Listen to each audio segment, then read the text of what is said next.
World Art Center. Thanks for coming out for the conference. We've got a great lineup throughout the weekend. And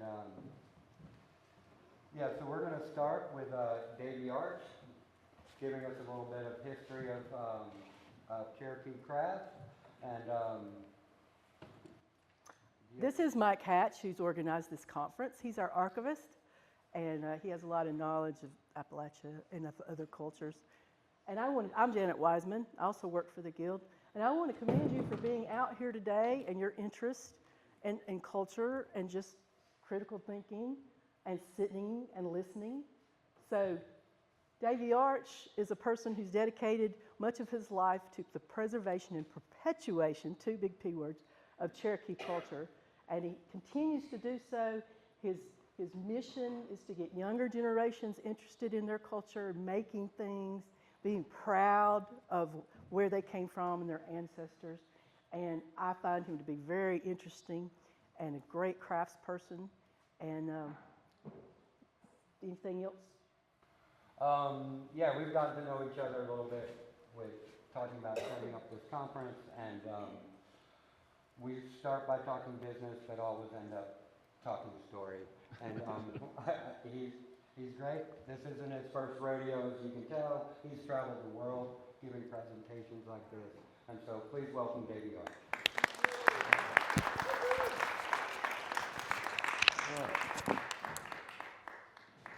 Thank you for coming this morning. As I said, my name's Davy Arch. I'm from Cherokee. And I don't know if you've been to Cherokee, but I grew up right where the casino's at in Cherokee. So times have changed. But growing up, I lived in an extended family. We lived with my mother's parents until I was 10 years old in a small house. And it was in a time when most people were cooking and heating with wood and carrying water. And so it was, and that was right in the middle of town. So times are very different today. And I'll talk a little bit about the evolution of the arts and some of the reasons why it's difficult today to get some of the young people involved. I saw a big change in what we were doing because of modern housing. People began to get modern housing in Cherokee in the late 50s and early 60s. Some came back out of World War II and started taking what I call sit-down jobs, started working in offices and doing jobs that weren't really traditional jobs in our community. The community around Cherokee was basically a farming and logging community for a long time. And things started changing and people started changing. And a lot of things that were considered lifeways and products that were being produced that were used in the homes and on the farm, and the skills that went along with making these products started changing.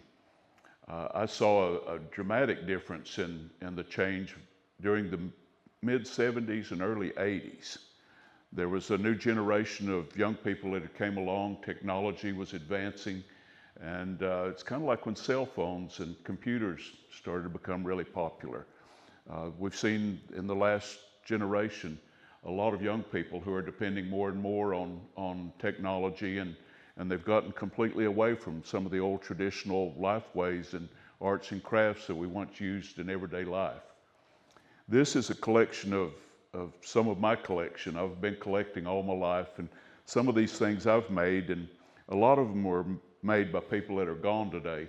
And I've brought quite a few baskets today because they were so integral to our culture. Some of the oldest evidence of basketry dates back about 11,000 years. We found an impression of a river cane mat and a hearth in a house that was excavated. So we know that we've been making cane baskets and river cane mats at least 11,000 years. And we've been around here, I'd say probably close to 12 or 15,000 years. Our mother town, they've radiocarbon dated charcoal out of the mound at the mother town that's right at 12,000 years old. So we've been in this part of the world a long time. And river cane, like these cane baskets are made from, was an integral part of our culture and our communities. We manage this resource along the rivers. Today, because of development, it's getting harder and harder to find good cane. And so sometimes I'm going down into North Georgia, up into Kentucky and places like that to harvest cane for the basket makers. And today we're making baskets that are high-end collectibles. This basket was made by Helen Smith in 1976. I was working at the Oconaluftee Indian Village at the time as a young artist and a guide at the village. And Helen was making baskets, and I dyed the splits that she made this basket out of, and they're dyed with black walnut bark and butternut root. Not butternut, but bloodroot. The orange color is bloodroot. And this was a traditional style of basket that a lot of southeastern tribes made. And you start them on the inside on the bottom, and you weave out and up, and when you get to the top of the basket, you turn the splits down, weave back down and complete these on the bottom.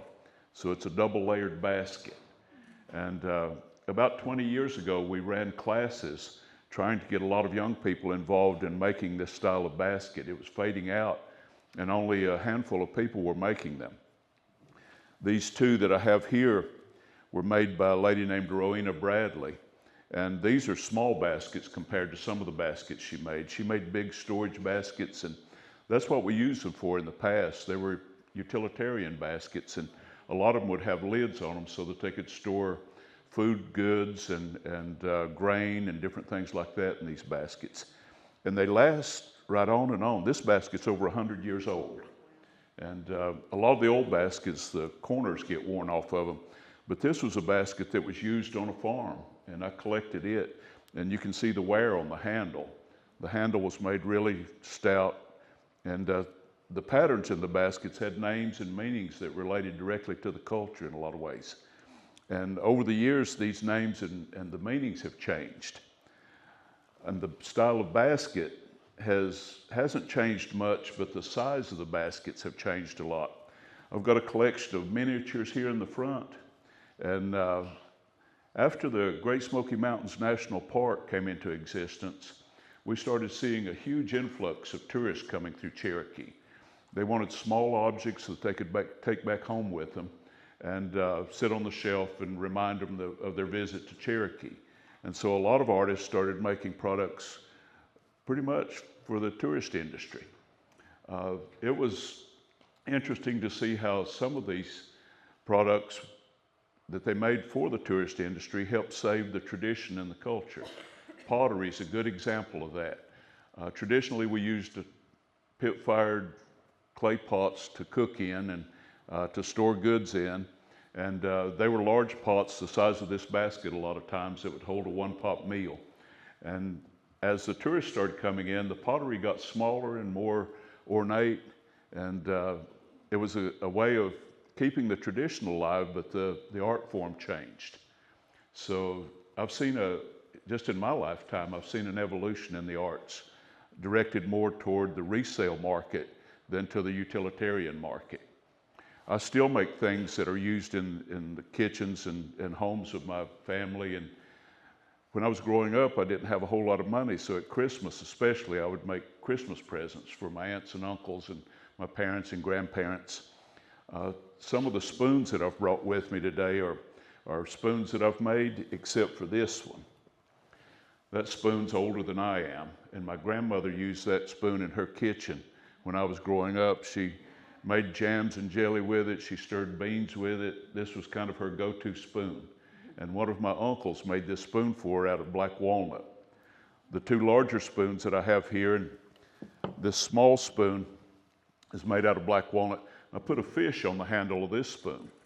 And I call that my fish soup spoon. And this one's made out of maple, and I put a duck on the handle of it. And just, again, making them ornate and more attractive to the tourist industry. And today I make a lot of masks. I've brought several masks with me today, and that was a traditional art form that was used in our dances. And our dances were a form of prayer.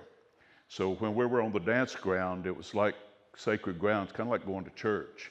And the dances were either asking the Creator for something or thanking Him for something. And the dancers would cover their faces in a way of humbling themselves on sacred ground. And sometimes the lead dancer would wear a mask to identify the dance that identified the prayer that was being done. After contact, we had devil masks before contact with Europeans, but this is kind of an Oriental and European idea of what the devil looks like. Before contact, the masks were just gross masks that were made as ugly as they could make them out of tree bark and animal skins and out of gourds. And during the smallpox epidemics, we started making masks out of hornets' nests. And as the dancers danced, they would peel that mask off of their face, representing how the disease was deteriorating our skin. And smallpox killed over half the tribe. So we were very susceptible to European diseases.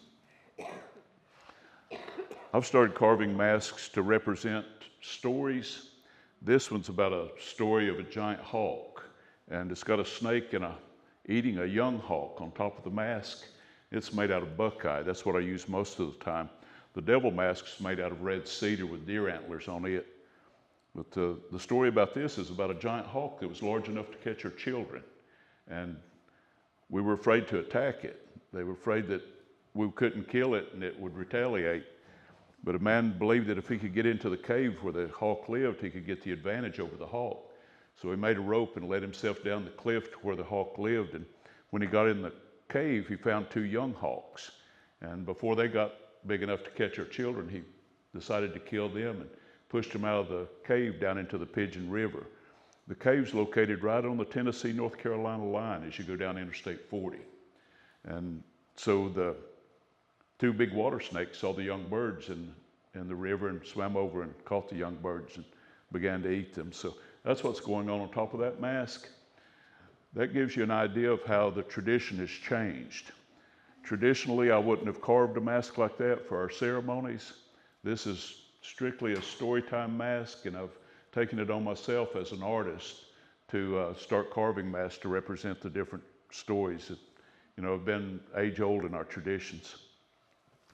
This one is made out of red cedar, and it has a rattlesnake on its head. I've got this about half completed. When I finish it, I'll put clear lacquer on it like the devil mask, and it'll turn red and shine. But traditionally, the warriors wore a mask like this in the war dance before going to battle. They were trying to convey the fear of that snake to the enemy, and they were asking the Creator for the safe return. So I love to use a knot, like the knot in the eye of this mask. If I can find a feature on a piece of wood, I'll try to incorporate that into the piece of work. This mask is made out of pine, and it came from the West Coast. The museum had a redwood log shipped into Cherokee, and this was a Scotch block under the log to keep it from rolling on the truck. I got acquainted with the artist that did the sculpture and scavenged some of the wood. And I love this. It's all swirled up on one side, and then the grain straight on the other side. So I've kept it a long time. The man that taught me how to make masks was a medicine man named Sim Jessan. And this looks like a self-portrait. He wore a piece of finger weaving tied on his forehead, and this mask's painted with shoe polish and a magic marker. So whatever was on hand is what people would use. Today, I rarely ever paint my masks, but this is another one that Sim made. He loved kiwi shoe polish. It's what he put on his masks a lot of time. He loved the color that it would turn out. And I believe this one's got a little bit of house paint on it. But when I was young, I worked at the Oconaluftee Indian Village, and he was a woodcarver that worked there. And the man that worked with him was named Mark Junaluska. And when Mark was off, I got to sit with Sim 2 days a week. And I asked him if he would teach me how to make masks. I knew the history and how we used them in our dances. And we still have our dances. We have private dance grounds back out in the mountains. And so we still have ceremonies. And we still use the masks sometimes. But Sim suggested that I make some small masks. He said, you will learn how to carve a face, and you won't get burnt out on the project, because it takes a long time to carve a large, full-size mask. So these are the first masks that I ever made. And when I made them, I gave them to my grandmother, and I didn't know what had happened to them. And when she passed away, my mother found them in an old chest of drawers in my grandmother's house and gave them back to me. So this is a real treasure to me. And some of them are traditional masks, like the bear mask and the buffalo mask. We had dances that were prayers and thanksgiving for the resource. And these small masks I'm working on now, that's the comedy and tragedy mask, kind of like out of Greek and Roman theater. This is another story mask that I'm making. It's got a bird with big feet on its head. It's kind of like the ugly duckling story. We have a story about a bird that had big feet that was kind of odd and nobody wanted to play with them. And so I've got a friend that tells that story, and I'm making this to give to her. These tools that I've brought, I got from my uncle. They're older than I am too. So after metal, we started carving a lot of wood, and we started doing different kinds of work. And so the introduction of metal really made an impact on a lot of our traditions. We became a metal culture overnight. We loved metal, we loved guns, and it was something that we traded for with the Europeans early on. So it really did impact a lot of what we were doing. And so as technology changes, the arts and crafts change. And I'm sure that in the past there were people, purists, that didn't want to change from the old techniques and traditions. But as time went along, we adapted. And so today, a lot of these arts that you see displayed here on the table go back thousands and thousands of years, but have changed over the years because of the introduction of new technologies. I still do flint knapping.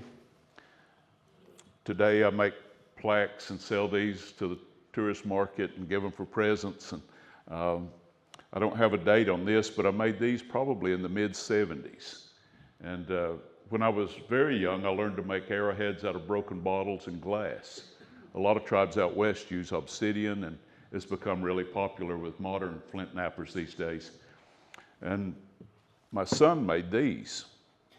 So I'm trying to pass on a lot of what I do to younger generations, and my son's always had his own tools and his own workstation, and he's a great potter and wood carver. I love clay. I didn't bring any pottery with me today, but that's one of my favorite mediums. And clay or pottery goes back about 5,000, maybe 6,000 years. And it seems like the bow and arrow and pottery showed up on the scene about the same time. Before the bow and arrow, we used a spear thrower or an atlatl, and that's something that faded out with the introduction of the bow and arrow. It was easier to learn to shoot a bow and arrow than it was to learn to throw a spear with a spear thrower. And the same thing happened when guns were introduced. We set the bow and arrow aside and started using guns because it was easier to shoot a gun and get the effect than it was to shoot a bow and arrow. So times changed, and I've done a lot of these things just to keep the arts alive. I teach a lot, and without people like me perpetuating the art forward to the younger folks, it would die out completely. We've seen some things. I've got some weaving, some sashes hanging off the table there, like the one I'm wearing. It's really difficult to get a lot of young people involved in these arts, the fiber arts especially, because it's so time consuming. Everybody's kind of living in a me world now, and they want immediate gratification, and so it's hard to get young people really interested in this unless they just take it on themselves to do it. Some of those belts there are made out of glass beads. That influenced the technology, or that technology of the glass bead work influenced a lot of what we were wearing. Fads and fashion are evident in our culture, just like nowadays in culture. And what I have on around my neck is a British officer's medal. We had allied with the British against the French in the New England states, and after you killed 10 Frenchmen, they'd give you one of these medals. So it was a way to encourage us to, do bad to the French. Sometimes we allied with the French. The British got mad at us because the French were making better guns and trading guns in to us, and so we fought with the British sometime, we fought against them sometimes, and the Spanish and everybody was like, all the Europeans tried to ally with the Cherokees because we were such a large nation. And at one time there was probably 50,000 Cherokees in the southeast, and we controlled territory that's now parts of 8 southern states. the entire tip of the southern Appalachians and down into the Piedmont of North and South Carolina and North Georgia. And we won northern Alabama from the Creeks in a ball game. And to keep from going to war. We call the game that lacrosse originated from stick ball or Indian ball, but in our language we call it the little brother of war. And a lot of times it was used to settle arguments and disputes. And these are the rackets that we use to play the game with. We still play today. Each community has their own ball team, and these are usually made out of hickory, out of a long piece of hickory that's carved thin in the middle and then bent and pegged together. And traditionally we use rawhide in the basket. And during the ball game, you have to pick the ball up off the ground with these rackets. And once you get it above your knee, you can take it out of the racket and hold it in your hand. And you have to score 12 points to win the game. There's no halftime, no intermission. And if you're matched with an opponent at the beginning of the game, and if someone gets hurt, then whoever they were matched with has to leave the game with the opponent, so the teams stay even. And the game that we won Northern Alabama with lasted 3 days. And they said there were over 300 players on each team. But that was much better than going to war with the Creeks. We fought a lot with the Creeks from time to time, and it never was good. It was always bad for both tribes. So we had traditional adversaries like that. Sometimes we'd have long periods of peace and trade with these tribes and intermarry with those tribes. Intermarriage is something that the Cherokees always allowed, and that influenced our crafts at different times. The boarding school lasted from the late 1800s up until the 1950s in Cherokee, and a lot of tribes sent their children to Cherokee to the boarding schools. And during that time, the arts and crafts that these other tribes were bringing to Cherokee influenced what we were doing in Cherokee. The Catawba pottery really influenced our pottery. In traditional times, we stamped our pots and washed them. We didn't really burnish the pottery. And the Catawbas had a tradition of burnishing the pottery so that it would shine. And so they introduced that during the boarding school days. So a lot of modern potters will carve their pots down and then burnish the pots and get a shine on them before they fire them. So other tribes have influenced our arts and crafts too over the years. A man named Edmund Youngbird made this basket. Some people believe that different arts are gender specific, but over the years, a lot of times the men and women knew how to do a little bit of everything. They were pretty much self-sufficient. Edmund's mother was a basket maker, and he took up the tradition. And this basket's probably, I'd say it's 50 years old, maybe older than that, 60 years old. And I knew Edmund.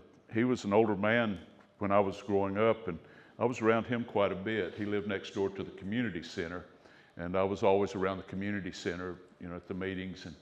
And he was always a good storyteller, and didn't mind a bunch of kids hanging out around him. So that's one of my real treasures. And I made this basket.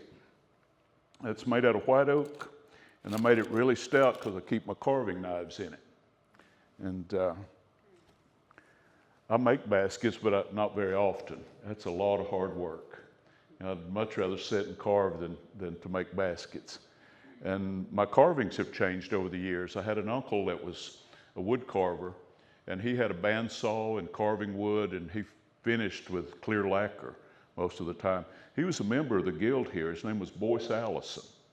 And growing up on Sunday evening, after church, I'd try to go home with him. He had a son my age, and we would cut us out a project on Sunday evening. During the week, I'd try to complete that project so that I could take it back the next Sunday and use his sprayer to finish it with, spray lacquer on it. And so I kept, usually he'd let me use his patterns. I'd cut an animal or something out on the bandsaw and then work that project through the week. And as time went along, I got away from doing work like that and started carving masks. And when I make a mask, I'll usually chop it out with a hatchet and use hand tools like those gouges to complete the project. And use a lot of pocket knives. I've got some bench knives and fixed blade knives, but usually I'll use a folding pocket knife and I can't ever remember not having a knife. As far back as I can remember, I had a pocket knife. And today, you know, people don't carry knives. That you can't take one on an airplane, and you know, they can't take them to school, things like that. But when I was growing up, both the boys and girls all carried a pocket knife because they lived on a farm and needed it. So we had a lot of livestock. We had a milk cow next door at my uncle's house, and they traded horses a lot. And we had ducks and chickens and guineas and a lot of different kinds of farm animals. So I grew up on pretty much a subsistence farm. And when I was real young, we raised most of the food that we ate. And I still have a blueberry patch that's probably 50 or 60 years old. And so there's things like that on the farm. I inherited my grandfather's farm, and that's where I live today. But a lot of the arts and crafts did change. I was talking earlier about modern housing having an impact on the arts and crafts. When we started getting modern houses, we started living in places where we didn't need to learn the tool use that we had to know before that. You know, I grew up in the woodshed for different reasons, you know, but most of the time it was chopping wood, and my grandmother had a wood cook stove when I was young, and so I was always filling the wood box up and making sure that she had what she wanted. And we heated with wood in the house that I grew up in. I still heat with wood in one of my houses, and I love that wood heat. You know, there's nothing like getting up close to a wood heater in the middle of the winter. It's just that ambient heat off of a wood heater is so much different than a heat pump, you know.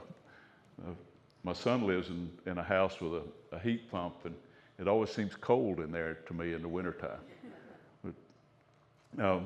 These are white oak baskets. The one I made down there is white oak. We didn't really start making a whole lot of white oak baskets until after the introduction of metal.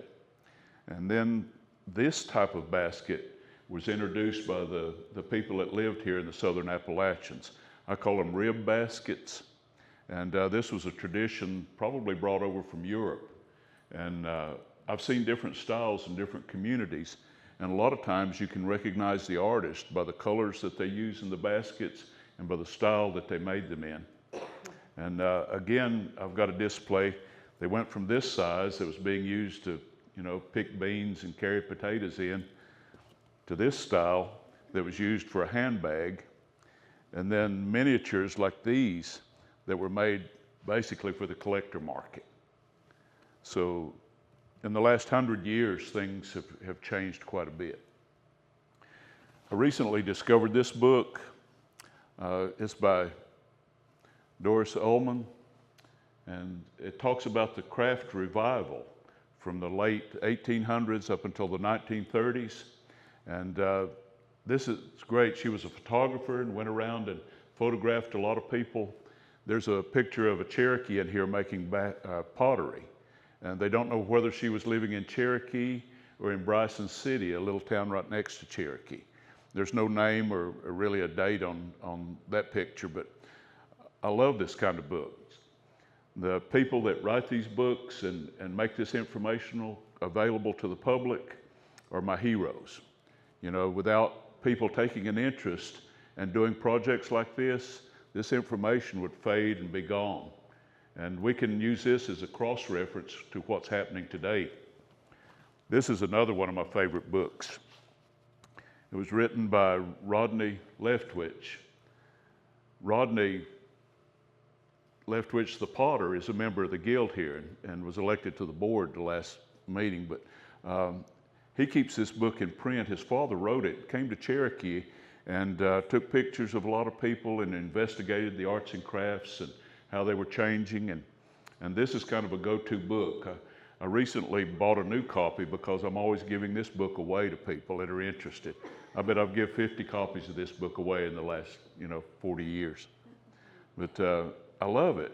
It's just a great way to get that information about people and the products that they were making. There's some great books on the table over here too, and I've got a big collection and big library, and I can't resist a 50-cent book at a yard sale. That's I love books. Growing up, I didn't read very well, but I've got a fascination and love of books. And I've been published in a few books. I tell stories at festivals and things like that a lot, and been recorded and been included in several books. Anna Farello has just put out a book on Will West Long, who was a mask maker and a medicine man that led our dances in the Big Cove community. And his son and his grandson continued the tradition of mask making like he made. And Anna was able to collect a lot of information. She went to different archives and things like that and put that book together. And I would have a copy of it, but I keep giving that book away. I love the information, but it's also got a picture of me in it. So that's why I give it to people. But so I've known a lot of the basket makers that make. I had a first cousin who married Emmeline Garrett from Robbinsville's daughter. And so I was around Emmeline a lot. And I've collected several of her baskets over the years. And this would have been a kind of a small size of storage basket in the past. And it's a single weave basket. They're started on the bottom and finished with a rim around the top. A lot of the women today carry handbags like this. And this is one of my favorite basket patterns. It's called Unbroken Friendship. And some of them, like the ones in the double woven baskets with lids on them, that's called Flowing Water. So this is a basket Ramona Lawsey made. She made the miniature double weaves there, but she kind of broke from tradition with the design in this basket and put a bear in the side of it. And she's experimented a lot with different patterns like that. She and her sister are the ones that taught class to learn how to do double weaves. We've got about 20 people in the tribe now that can make the double woven baskets. When I was young, almost all the basket makers could do that. And so it faded out. It's hard work and you can't find good material, so that's a reason behind a lot of the decline of some of these arts. I brought some dolls with me. Every culture in the world makes toys for their children. My grandmother made this doll. It's probably 50 years old, and it's got a baby tied on its back. And when I was young, the women didn't have a backpack like women carry their children in nowadays.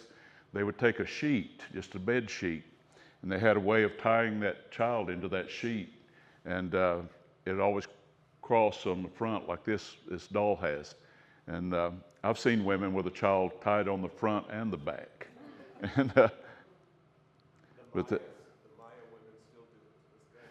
Yeah, it's. Down in Guatemala, they've all got their traditional cloth that they have woven, and they just sit down and they put their babies on it. That's exactly how the Cherokee women did it. You know, well, it amazes me that the really old cultures of the world have a lot of similarities.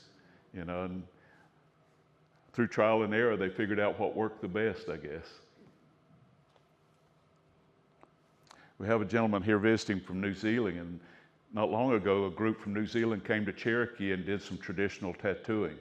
We tattooed in traditional times, and the patterns are very much similar.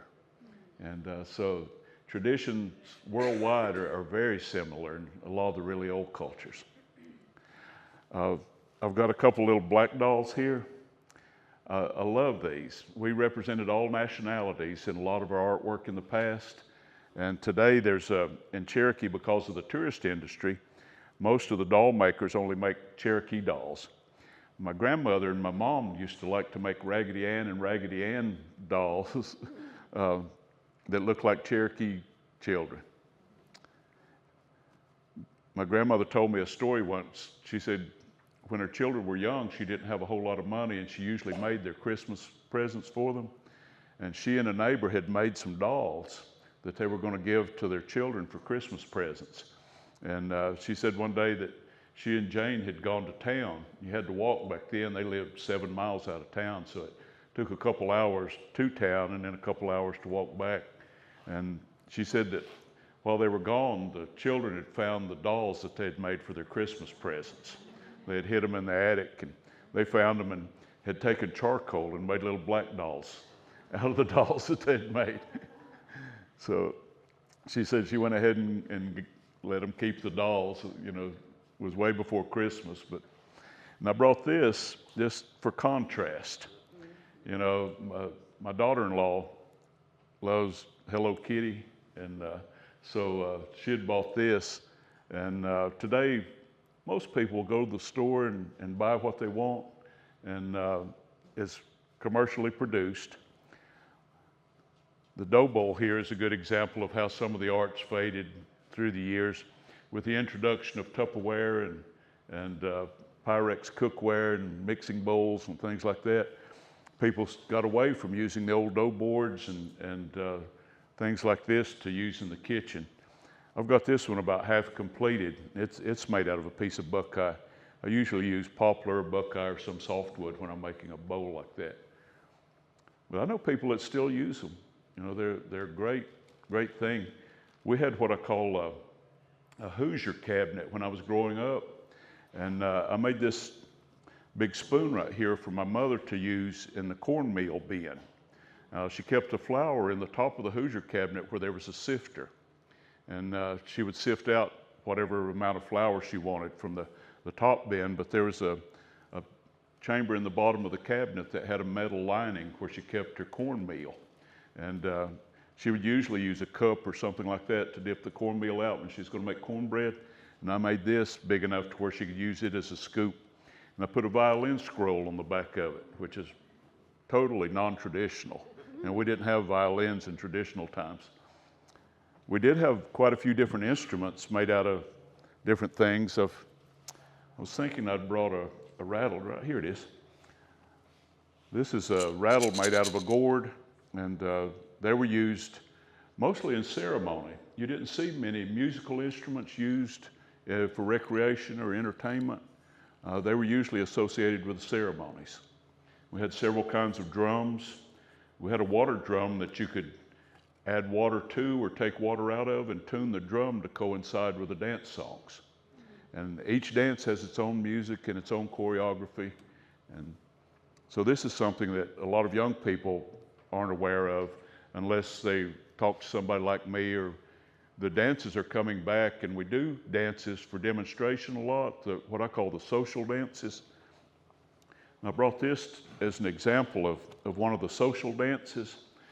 After contact with Europeans, we started developing dances and Thanksgiving for the resources. So this is a chicken dance mask. And only the lead dancer will wear a mask during the chicken dance just to represent the dance. One of my favorite dances is a horse dance. You get to prance around and whinny like a horse during the dance. It's a lot of fun.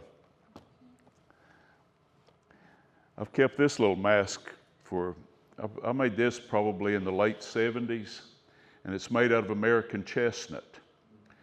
Things like the disappearance of the chestnut tree because of a blight that was introduced from another country impacted the way we were doing things in our arts and crafts. I found this piece of wood in the river above Cherokee, and a friend of mine and I busted the block in half, and he took half, and I kept half, and I made this mask, and instead of selling it, I decided to keep it because when I was working on it, it reminded me of a story that my grandfather had told me. He said when he was young, one of his jobs in the fall of the year was to go into the mountains and gather chestnuts. Chestnuts and black walnuts and hickory nuts were a big part of our winter diet. And he said that instead of just going out and gathering chestnuts off the ground, he would go into the mountains and sit down and watch the ground squirrels. He said a ground squirrel has the ability to recognize which nut has a worm in it and which one doesn't. And the ground squirrels only collect good nuts. So he said after he'd find out where they were hiding the nuts that they were collecting, he'd go rob the ground squirrels. So that way he was taking only good chestnuts back home. And he said they'd gather them by the toe sackfuls, maybe a bushel at a time. And he said once in a while you could find a hollow stump or something that'd be completely full and get most of what you needed for that trip to the woods out of one spot.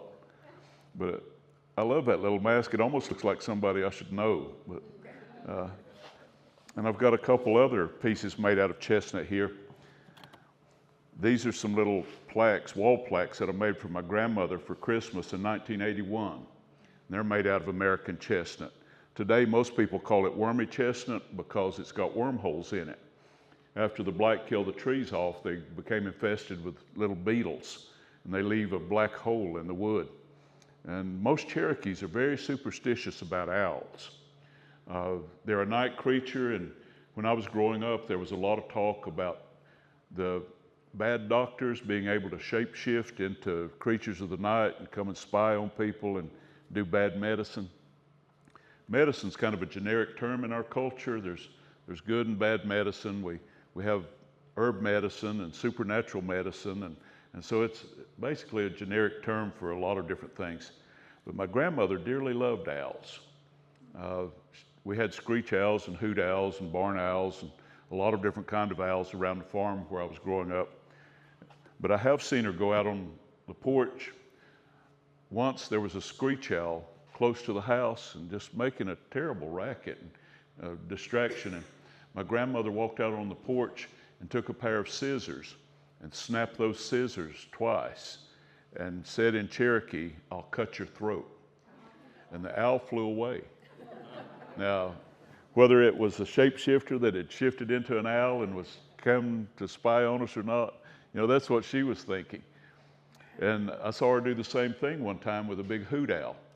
It had come to the house and was hanging out for several nights right around the house, and it would hoot and make a lot of noise and be a distraction. And instead of taking the scissors out like she'd done with a screech owl, she went out on the porch. She always wore an apron. And she went out on the porch and tied a knot in the corner of her apron and jerked that knot tight. And when she did that, she said the same thing in Cherokee. She said, "I'll choke you." And the owl flew away and didn't come back. So, I don't know where she had learned how to do that or why, but it worked. And young people don't know anything about that kind of thing nowadays. They've never experienced anyone doing that. They might hear stories about it from someone like me, but today most young people are sitting in their bedroom with their computer, and they're not eating meals together. They're not getting information through casual contact like we once did. And so that's broke down the chain of passing information along that enables us to do a lot of these arts and crafts today. I'm a member of the Qualla Arts and Crafts Cooperative in Cherokee, and it's the oldest Native American cooperative in the country. And it's a place where people could market their wares and kind of supplement their income. And so it's been vital to a lot of families over the years. And I joined the co-op when I was fairly young, back in the 1970s, as a stone carver. Stone carving is a tradition in our culture. We carved stone bowls before the introduction of ceramic technology. We used them to cook in and things like that. We also carved stone pipes that were used in our ceremonies. The pipes could be pretty elaborate sometimes, but it wasn't so much what the pipe was, but it was an instrument that we made smoke with. That was the important part of a pipe in ceremonies, was to create that smoke out of tobacco and different mixtures of herbs. And the smoke, we believed, carried the prayers from people here on earth to the Creator. Smoke always rises. That's why we considered the eagle a sacred bird. It could fly high enough to go out of sight, and they believed that it was relaying prayers from people here on earth to the Creator. Things were very symbolic in our culture, and some of the arts and crafts, this symbolism is carried over through the years. The number of splits in a basket, the number of different things and different objects, the number of patterns sometimes in the beadwork, these all have symbolism. Most of the numerology was based on 7 or multiples of 7. 7 was a sacred number. We had 7 family groups that we called the clans, and everybody had a clan. And when a couple in our culture got married, the man always married into his wife's clan. Now, the women owned the property and were heads of clan and heads of household, and they never changed clan. Divorce was a matter of the woman telling the man to leave. And when a man got married, he was adopted into his wife's clan, so that was something that was tragic. because you would be without a clan, you didn't have a seat at the ceremonies and things like that. We have a process of adopting a person back into their mother's clan so that they can take part in ceremonies, but it would have been tragic in the past. And the old folks had a long period of evaluation before they'd let people get married. They wanted to make sure that couple, would be compatible and live together the rest of their life. And we did have arranged marriages. I've known of one couple in my lifetime that had an arranged marriage. His name was Richard and Berdina Crow. They were bequeathed to one another as children, and when they got old enough, they married, had a big family, and lived together, I guess happily. The rest of the life, Berdina was a pretty strong-willed woman. So I think Richard just did what she said and kept everything going. They say, happy wife, happy life. That's what I tell my son anyway. But other nationalities moving into our country have had a big impact on us too. My mother's sister, they were both in about the middle of the family. There were 6 of them. My mom had 2 brothers and 3 sisters. And her sister Alta, that was next to her, married a couple different times. And her last husband was a black man. And he had grown up same way we did on a subsistence farm. And he killed hogs for a living. And he was amazing. And we've always raised, meat hogs. But he could do that, and it was just incredible. It was like magic to watch him when he'd go and he did it for a living. In the fall of the year, when it'd get cold weather, he'd go and slaughter hogs for other people. But I loved him to death, man. He always complained with his back. He'd say, man, my back hurts. I'm not going to be able to do this or that because my back's hurting. One time we took a wood cook stove to their house. My Aunt Alta loved to cook on a wood cook stove.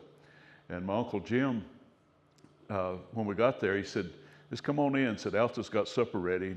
And she loved to fish and hunt. Now, my mother didn't. My mother never fished or hunted a day in her life. But my Aunt Alta was a great outdoorsman. And she'd prepared fish that evening. And we went in, and my uncle and I and one of my cousins and my grandfather had loaded that wood stove on the back of the truck. Well, Jim got through eating before we did, and when we got outside, he'd unloaded that wood stove by himself. He was a big man and stout, and my grandpa said, I thought you had a bad back. He said, oh, I do, That stove probably weighed 300 pounds or something, but I spent a lot of time with him and my Aunt Alta, and they moved out of town and had a business up in Fort Wayne, Indiana for a long time. They ran a restaurant up in Fort Wayne. My oldest uncle, my mom's oldest brother, moved to California to work the aircraft industry out of World War II. And my grandmother's sister and her husband also went to California. The government had a relocation program to where if you would leave the reservation, they would set you up in a job and get your children into school and get housing. And it was an effort to assimilate us into mainstream America. And that was kind of a catchphrase with the Bureau of Indian Affairs for a long time, was assimilation. Now it's self-determination. I tell people they think if they give us enough rope, we'll hang ourselves, But so over the years, the federal government has tried to absorb the Native American population into mainstream American culture. And that's influenced us through the school systems, and we've always had a hospital on our reservation. And modern medicine has also influenced the arts and crafts. Before, some things like the masks were made specifically for ceremonies and used in making medicine for people. In traditional times, we had general practitioners, and we also had specialists. And say if I went to somebody for medicine, they might be able to diagnose me and treat me. If they couldn't, they'd refer me to a specialist down the road. And they called on the Creator in just about everything. People ask me about our religion, and I tell them that we were religiously spiritual. We didn't have a man-made religion like a lot of modern religions, but we tried to involve the Creator in everything that we did. My father was a Baptist preacher, and today in the Baptist church, a lot of times women don't have a whole lot of say in some of the primitive Baptist churches. Now, the Cherokee women weren't like that at all. They were pretty opinionated, and somebody was going to hear them if they had something to say. So I used to tease my mother about driving my dad to preach. I said, it's either preaching or drinking to put up with you, and he knew you wouldn't put up with drinking, so he went to preaching. But he was a great big guy, my dad was, and kind of looked like the guy on the nickel. You know, he was stereotypical Native American, and a big, deep voice. And you couldn't sleep in his services. You know, he was loud enough, and he was kind of a hellfire and brimstone kind of guy. But I love those kind of churches. I still go to church, and where I go is a little church way back up in the mountains, and a lot of the preachers that preach there are pretty dynamic, and it's something that I've accepted early on as a child, and I've been Christian, you know, all my life really, but I still go to the ceremonies. To me, in my mind, it's the same Creator, so I'm basically living with a foot in both worlds, and I feel at ease at church and at the dance grounds. So I think a lot of people my age especially are like that. My dad, once he became a preacher, he said he didn't really need the dances and that kind of ceremony anymore. He felt that verbal prayer was all that he needed to communicate with the Creator. So different people have different ideas about different things. But the Baptist religion is probably the dominant religion on the boundary. And I make religious objects, you know, crucifixes and things like that. I was in Germany once and went to a village where they were mostly wood carvers, had a wood carving museum. Every 10 years they have a passion play there, and they'll, you know, once they determine who's going to be who in the passion play, then the men and women will, you know, work to kind of get into character. The men will grow beards and things like that and get into the character of who they're going to portray in the passion play. And when I went into the museum there, most of it was nativity scenes and crucifixes and religious objects. But something that really fascinated me about Germany, Easter was big. You know, we celebrate Easter here, but over there, Easter is kind of like Christmas in the United States. And they would tell me Thanksgiving's a total American holiday. You know, we started that in America, and they don't really celebrate Thanksgiving in other places. They have similar ceremonies, but I've traveled around the world quite a bit, and it's interesting to see what holidays are practiced in different places, and how the arts and crafts, you know, have been things that are metaphors in a lot of the religions and the ceremonies that are in different religions. I'm bad to ramble, just kind of go on and on. We're about time. Yeah, Mike said it's about time to finish up. Does anyone have any questions? Yes, sir? I had a question. That basket from the 70s that you pointed out with the walnut dye, and then compared to that white oak one you got, well, how's that one so shiny being so old? Is that because of all the touching of the hands? And that one looks very dry. Or is there, because a couple of those baskets almost look like they have a sheen to them as opposed to like a dry reed, because my grandma was a basket weaver, and all of her baskets were dry reed, but those reeds almost look like they have a sheen to them. Well, when they make these, they'll take the cane and quarter a stalk of cane and then peel off the very outside layer, and it has a natural finish on it. And so what you're seeing is the very outside of that cane. And when you do handle them, and as they age, if you use them, it'll retain that sheen. And like I say, this basket's over 100 years old, and the dye holds up really well. This one, the black splits in it, was dyed with butternut root bark. That's the only thing that I know of that'll dye a black color. And we use 3 basic dyes. Black walnut will dye the dark brown, like in this basket, and then the orange is bloodroot. I never knew that the bark would dye that brown, because I make traditional antler buttons, and I only use the shells. That's good to know that I can use the bark, because I just boil the shells, and I dye my buttons and my antler brown. That's so I didn't know that the bark would dye that. Yep. I've seen some of the women use like onion peel and yellow root and different dyes that were used in the textiles. But they don't hold up as well. And these white oak baskets, you know, don't have that sheen on them. But they've been dyed with the same dye materials. Yeah. Yes, ma'am? The patterns on the baskets, were they just passed down traditionally, or did people map them for the Now, colors and the designs? a lot of them are age-old patterns that have been passed down. That, like the flowing water pattern, is you know, thousands of years old. There's an arrowhead pattern that we see in really old work, and this pattern is called the noonday sun. And some people call it the chief's daughter. A lot of times you'll see a cross in a diamond, and they call that the cross on the hill. And I think that pattern, or that name for that pattern, was developed after contact with Europeans and Christianity. And we find these same geometric patterns all over the world. And Some of them almost look like quilt patterns. it does. And we saw them carry over into other, you know, like quilt making and textiles after contact. I still have my grandmother's quilting frame. And it was a big frame, and we got to come in the house when they couldn't reach to the middle of the quilt, and we'd get under the quilting frame and they'd push the needle through and we'd push it back up. And got to hear all kinds of stories then. Yes? Are the baskets made around a wooden mold like the Nantucket lightship baskets? No, they'll build the bottom.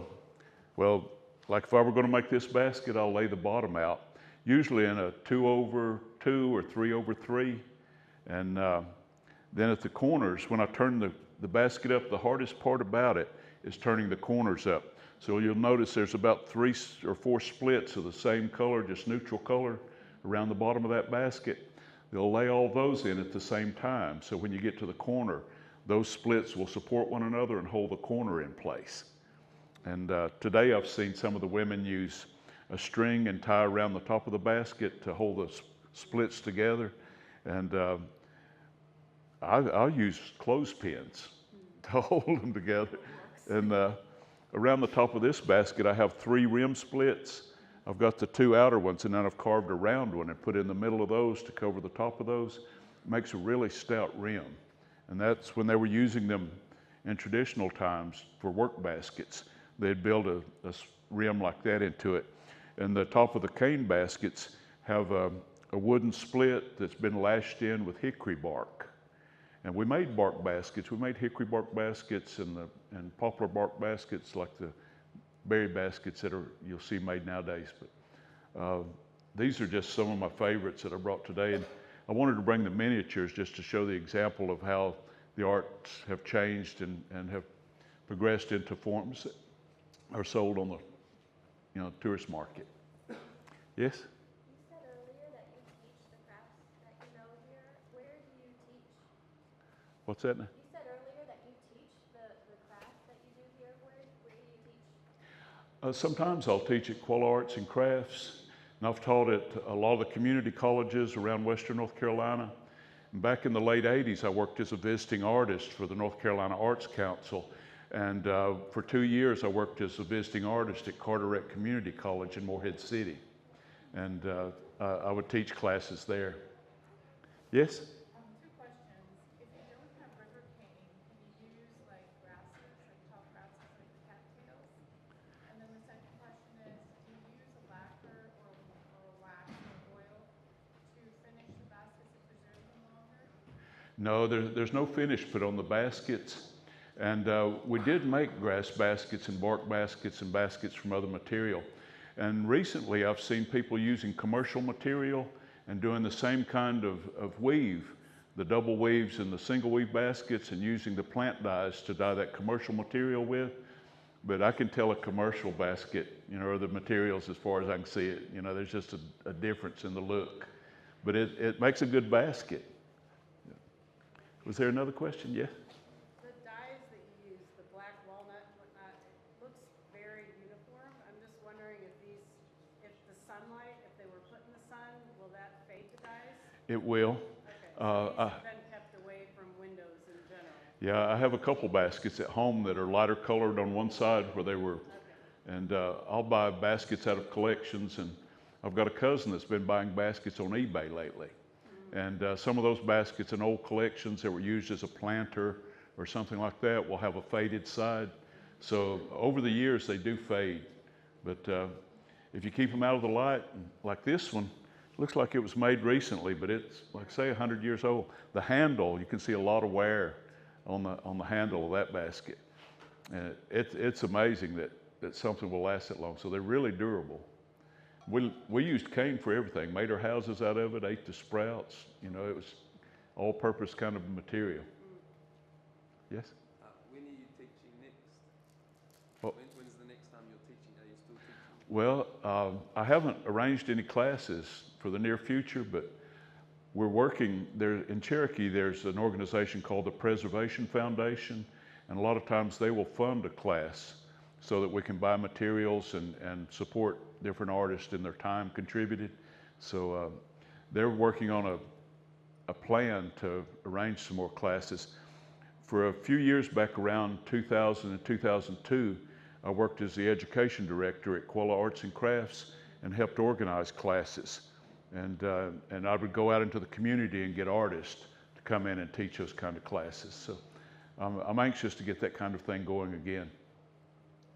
All right, so David's gonna be around all day. Yeah. If you know, during our different breaks that we have, you can chat with him some